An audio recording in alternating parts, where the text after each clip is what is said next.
हमें ज्वाइन कर चुके हैं जी सुहेल तनवीर साहब। अस्सलाम वालेकुम सुहेल साहब। वालेकुम सलाम इमरान एंड एवरीबॉडी। बहुत शुक्रिया सुहेल साहब। अभी हम बात कर रहे थे कि कल एक प्रेस कॉन्फ्रेंस होती है इस मैच से पहले। पाकिस्तान की तरफ से गैरी क्रिस्टन आते हैं, इंडिया की तरफ से रोहित शर्मा आते हैं जो कि इंडिया टीम के कप्तान हैं। पाकिस्तान की तरफ से वो साहब जो कि अभी 2 हफ्ते भी नहीं हो पाए हैं कि पाकिस्तान टीम के साथ जुड़े हैं, पाकिस्तान टीम का हिस्सा बने हैं बहैसियत हेड कोच सफ़ेद बॉल के, जो कि वनडे और T20 में है। तो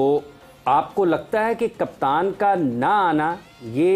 एतमाद की कमी का इजहार कर रहा है, या फिर कहीं ना कहीं कप्तान सवालात जो होने हैं उनका जवाब देने के लिए ज़हनी तौर पर तैयार नहीं है? आपके ख्याल में एक बड़े मैच से पहले, जो कि अगर इस मैच की अहमियत के बारे में कुछ भी कहना किसी को कुछ ज़्यादा बताने की ज़रूरत नहीं है, वाकई आपको लगता है कि कैप्टन को आना चाहिए था या नहीं आया तो कोई मतलब ठीक है, खैर है? और देखिए मेरे ख्याल में पिछले मैच में बाबर आए थे, इसमें गैरी क्रिस्टन आ गए, तो मुझे तो खैर इसमें कोई ऐसा खास इशू नहीं नज़र आ रहा, क्योंकि मैंने आई ऑलवेज से कि दोनों इक्वली रिस्पॉन्सिबल होते हैं, अकाउंटेबल होते हैं, और दोनों का इक्वल रोल होता है इन बिल्डिंग टीम या इन टर्म्स ऑफ आप कहें जो प्लानिंग होती है। तो if Gary had faced media तो मेरा नहीं ख्याल कि इसमें कोई इशू है। इशू कंटेंट पे होता है कि बात क्या की उन्होंने, उसमें अगर को आप, क्योंकि मैंने सुनी नहीं ऑनेस्ट, तो बट मुझे नहीं लगता कि इसमें कोई इशू है। गैरी क्रिस्टन आगे, नॉर्मली आप देखते हैं कोचेज आ जाते हैं, दूसरी टीमों के भी कोचेज आते हैं, कभी कैप्टन आ जाता है, तो as long as they are fully prepared for this encounter I think there is no harm. ठीक है वसीम साहब, दोनों एक ही जैसा दोनों का एहतसाब होता है। जैसे अभी सुहेल बता रहे हैं कि कप्तान और कोच दोनों जिम्मेदार होते हैं, लेकिन कोई 13 दिन पहले आने वाला उतना जिम्मेदार हो सकता है। सबसे बड़ा एक्सक्यूज आपने पहले ही दिया हुआ है ना, वो तो क्या मैं तो अभी आया हूँ। हाँ है ना, आप अभी पिछले अपने देख लें, चाहे सिलेक्शन कमेटी में भी यही डायलॉग हमने सुने हैं, मैं तो अभी आया हूँ, कोचेज भी कहीं कह चुके हैं मैं तो अभी आया हूँ। तो टाइमिंग इंपॉर्टेंट होती है, बट आई थिंक अगर मैं गलत नहीं है तो जो मुझे याद पड़ता है कि शायद होता है कि मैच से पहले कैप्टन्स की ही प्रेस कॉन्फ्रेंस होती है। लेकिन अगेन जैसे सुहेल ने कहा, it's not a big thing, you know, मतलब कुछ भी हो सकता है, मतलब वो अवेलेबल नहीं हो सकते हैं या प्रैक्टिस कर रहे हैं, ये कुछ भी हो सकता है, तो there is no big difference in it. जो जिस तरफ आप इशारा, क्या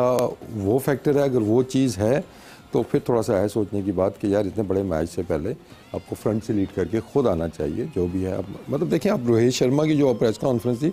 उसने कहीं पे भी पाकिस्तान से ना डरने की बात नहीं की। उसने कहा जी हार गए तो हार गए, यूएसए से जिम्बाब्वे से भी हारे थे, उसके बाद फाइनल पहुंचे हुए, तो यूएसए से हारने का ये मतलब नहीं कि हम इनको आसान ले लेंगे। अब दूसरी टीमें जहाँ पे हमें रेट कर रही हैं, हमें सिर्फ एक काम करना है, हमने अपने आप को रेट करना है। हमने अपनी अंदरूनी चीज़ें ठीक करके, कि स्किल भी है आपके पास, आपने पास में किया हुआ भी है, सिर्फ अपने सर जोड़ें, एक प्लान बनाएं और आप आराम से हरा सकते हैं इंडिया को। उसमें कोई वो नहीं है कि हम, बिल्कुल इम्पॉसिबल चीज़ नहीं है। तो जितनी जल्दी जिसको कहते हैं ना गेट योर एक्ट टुगेदर, वो करेंगे तो हम इंशाल्लाह मैच जीतेंगे आज। अच्छा, वैसे ये बड़ा इंपॉर्टेंट है वसीम साहब, जैसे कि आपने रोहित की बात की है कि उन्होंने ये कहा है, कोर्ट भी किया है कि अभी भी यूएस के, अच्छा देयर इज़ नो डाउट कि Pakistani team is one of the best team, लेकिन इसके अलावा भी अगर देखा जाए तो हमने कहीं ना कहीं जब यूएसए से हमारा टकरा था तो उस वक्त ये पाकिस्तानी जो एक मोराल था कौमी क्रिकेट टीम का, वो एक लगा कि शायद हम ज़्यादा ओवर कॉन्फिडेंट हो गए हैं।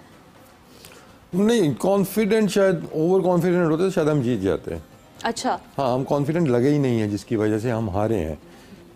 तो कॉन्फिडेंस लेवल हमारा नीचे था, कुछ टीम का जो होता है ना, टीम स्पिरिट, हमें वो मिसिंग नज़र आया है। तो ये चीज़ें मतलब फिर मैटर करती हैं आप, रिगार्डलेस कि आप कौन सी टीम के अगेंस्ट खेल रहे हैं, क्योंकि छोटी टीमों के अगेंस्ट ओवर कॉन्फिडेंस जो होता है वो आपको समटाइम फ़ायदा देता है जी, कि हम तो इनको मैं ये सेंचुरी करेगा, ये 5 आउट करेगा, हम इनसे मैच जीत जाएंगे। तो आप एक बेहतर माइंडसेट के साथ तो एटलीस्ट जाते हैं ना, अंदर से आपको पता है कि अच्छी क्रिकेट खेल के आपने जीतना है, लेकिन आपका हार वाला आंसर क्या होता है, आपने सिर्फ जीत के ऊपर फोकस होना है। लेकिन हमें बिल्कुल वो क्लियर एक नज़र आया कि हम डरे डरे खेले, कि हम यूएसए से हार ना जाए। उसका नतीजा क्या हुआ कि यूएसए बन गया ऑस्ट्रेलिया और हम बन गए यूएसए। हम बन गए यूएसए। सोहेल साहब, चूंकि आज पाकिस्तान का मैच खेला जाना है, पाकिस्तान में दोपहर का वक्त है, वहाँ भी कुछ और वक्त है, अगर हम यहाँ से शुरू करें पाकिस्तान की प्लेइंग 11 के हवाले से, तो आपके ख्याल में जो पाकिस्तान यूएसए के ख़िलाफ़ 11 खिलाड़ी मैदान में उतरे थे, आप उसमें कोई तब्दीली करना चाहेंगे न्यूयॉर्क स्टेडियम, न्यूयॉर्क की इस पिच को देखते हुए, जहां पर बाउंस है फास्ट बॉलर्स के लिए, अनइवन भी है और इतना आसान भी नहीं है बैटिंग करना, तो आप प्लेइंग 11 अपनी में कोई तब्दीली करना चाहेंगे या वही प्लेइंग 11 खिलाना चाहेंगे जो डैलस में खेली है यूएसए के खिलाफ? देखिए, आजम खान तो ऑब्वियसली आई थिंक कि वो मिस आउट करेंगे और उनको करना भी चाहिए, क्योंकि नॉट ऑन बेसिस लास्ट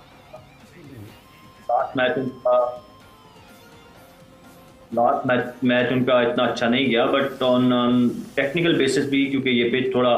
तेज है, वी ऑल नो कि वो शॉर्ट पिच बॉल पे स्ट्रगल करते हैं थोड़ा, तो मेरे ख्याल में आजम की जगह now we need to see के इमाद वसीम को लेके आते हैं या they bring another batsman in place of Azam के वो लेके आते हैं उनको Saim can play hook well, वो अच्छी फ्लिक शॉट भी मारते हैं, हुक पुल अच्छा कर लेते हैं, बट ऑब्वियसली इट्स डिपेंड्स के मैनेजमेंट क्या सोच रही है कि whether they want to go with Imad Wasim और they want to go with Saim. अच्छा सुहेल, एक रूमर्स जो कि हम इस पे डिस्कस कर रहे हैं मेहरान मुमताज के हवाले से, कल भी इस पे शो पे बात हुई थी। अब ये जो बातें होती हैं, ज़ाहिर इतना बड़ा टूर्नामेंट है, इतना अहम टूर्नामेंट है, बड़ा मुकाबला है, इससे पहले इस तरह की चीज़ें किस हद तक खिलाड़ियों के मोराल पर असरअंदाज हो सकती है, जनरेट कहाँ से होती हैं सुहेल ये इस तरह की रूमर्स? अच्छा एक बात है वैसे शीरी, अगर मेरा ख्याल है कि सुहेल साहब एक वक्फा ले लें, आप इस साथ ही जुड़े रहे हैं, क्योंकि सुहेल लेने तो रुकना नहीं है इन्होंने वैसे भी मेरे ख्याल में पिछले मैच में बाबर आए थे, इसमें गैरी क्रिस्टन आ गए, तो मुझे तो खैर इसमें कोई ऐसा खास इशू नहीं नजर आ रहा, क्योंकि मैंने आई ऑलवेज से कि दोनों इक्वली रिस्पॉन्सिबल होते हैं, अकाउंटेबल होते हैं और दोनों का इक्वल रोल होता है इन बिल्डिंग टीम या इन टर्म्स ऑफ आपके जो प्लानिंग होती है। तो if Gary had faced media तो मेरा नहीं ख्याल कि इसमें कोई इशू है। इशू कंटेंट पे होता है कि बात क्या की उन्होंने, उसमें अगर को क्योंकि मैंने सुनी नहीं टू ऑनेस्ट, तो बट मुझे नहीं लगता कि इसमें कोई इशू है। गैरी क्रिस्टन आगे नॉर्मली आप देखते हैं कोचेज आ जाते हैं, दूसरी टीमों के भी कोचेज आते हैं, कभी कैप्टन आ जाता है, तो as long as they are fully prepared for this encounter I think there is no harm. ठीक है वसीम साहब, दोनों एक ही जैसा दोनों का एहतसाब होता है, जैसे अभी सुहेल बता रहे हैं कि कप्तान और कोच दोनों जिम्मेदार होते हैं, लेकिन कोई 13 दिन पहले आने वाला उतना जिम्मेदार हो सकता है। सबसे बड़ा एक्सक्यूज आपने पहले ही दिया हुआ है ना, वो तो मैं तो भी आया हूँ, है ना। आप अभी पिछले अपने देख लें, चाहे सिलेक्शन कमेटी में भी यही डायलॉग हमने सुने हैं, मैं तो अभी आया हूँ, कोचेज भी कहीं कह चुके हैं मैं तो अभी आया हूँ, तो टाइमिंग इंपॉर्टेंट होती है। बट आई थिंक अगर मैं